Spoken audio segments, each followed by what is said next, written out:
Hi everybody, it's Gail from Gail's Bookish Things, back again, this time with a little conversation about some fun books to read in the new year. My friend Joanna gave this book to me as a Christmas gift, and I took it out of the gift bag, and I just cracked up laughing. I think we laughed for about 5 minutes. Here, turning on some more light here.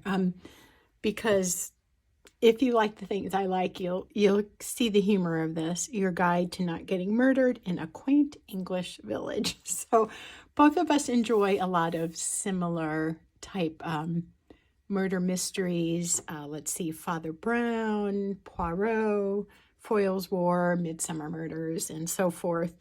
And inevitably, there are episodes that are a common theme through, I think, any stories or even any mystery books, but this one just cracks me up. Falling off the village church.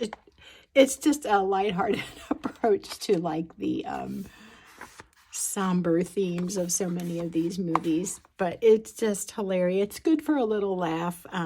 It's a guide, and so in jest, of course, but the author tells you, here's your handbook and watch out. And if you still insist on going to a small English village, then consider yourself warned and take this book with you. So maybe you'll come back alive instead of drowning in a vat or being killed by the village doctor or whatever unusual occurrence happens in these stories. But so funny and just lighthearted in a macabre sort of way. Anyway, I really have enjoyed reading through that. And funny thing is, our recent book club selection is this, the Thursday Murder Club by Richard Osman. This has been good. I'm not done yet. I have like a little over a week, and I have got to get busy. I've just been busy through the holidays and was distracted to the point of not feeling like reading my book club book. Even though it's a good read, I just had other things that I was thinking about and was reading things that didn't require a lot of concentration. So now I'm trying to focus in on this, but it does happen in England, so it's kind of funny. There's that common element, which I didn't know when we began the book, but it's humorous, and it's also a good story. It's humorous in that some of the characterization is really funny in the description and just some of the wit. I also appreciate the perspective that this author is giving, where it's these older citizens in this retirement community that are solving a murder. They meet regularly to discuss unsolved cases, but now one has occurred in the circle of people they know, and they're kind of reining in the chief inspector and his assistant and so forth. Anyway, it's funny, but it's also good, and I just like that it's centered around older people and not just a youthful story all about young people all the time, but seasoned individuals who have a lot of life to share. So this has been a great read. It's just so funny that I have both of these fresh in my mind. I maybe have mentioned these books, but along the lines of the somewhat, I don't want to say predictable, but recurrent themes in these English village murders are the stories that happen in the Flavia de Luce novels. These are so good.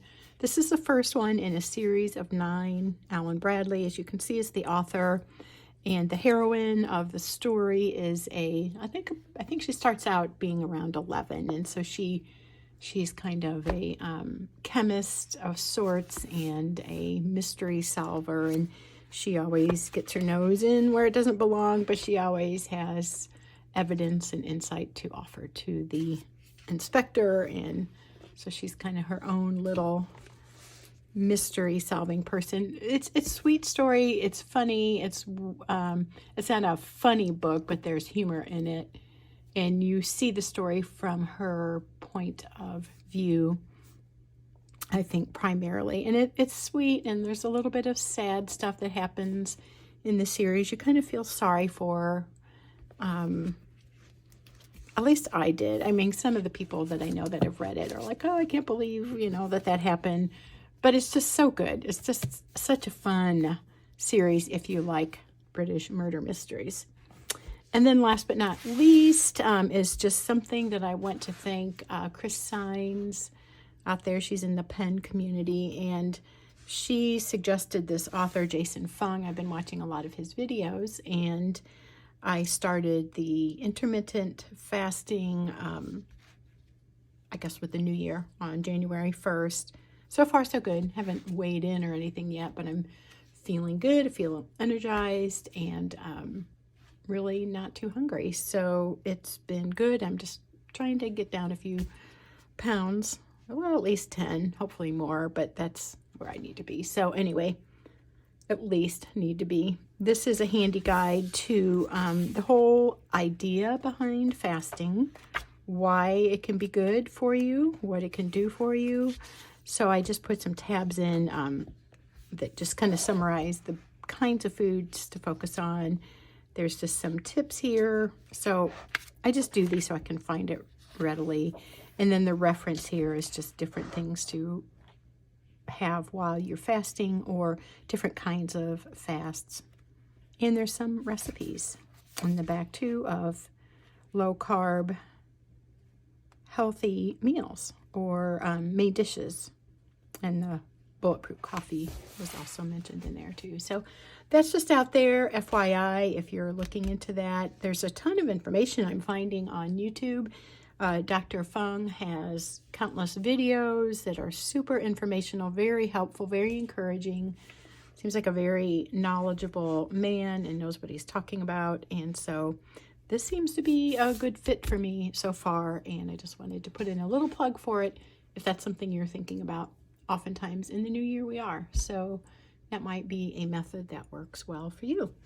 So there you go. If you're looking for a good murder mystery, the Alan Bradley, Flavia DeLuce series starts with this one, or I can really recommend this. So far, so good. And everybody in my club that has finished reading it thinks it's a great read. So there's some suggestions for the new year. Comment below on what you like to read or what you are reading for the new year or hope to read in the new year. I love reading. I don't get to it as much as I used to, but I just think it's a great way to go on an adventure. And all you have to do is grab a cup of coffee and sit on the couch to do it. So anyway, take care. Talk to you soon.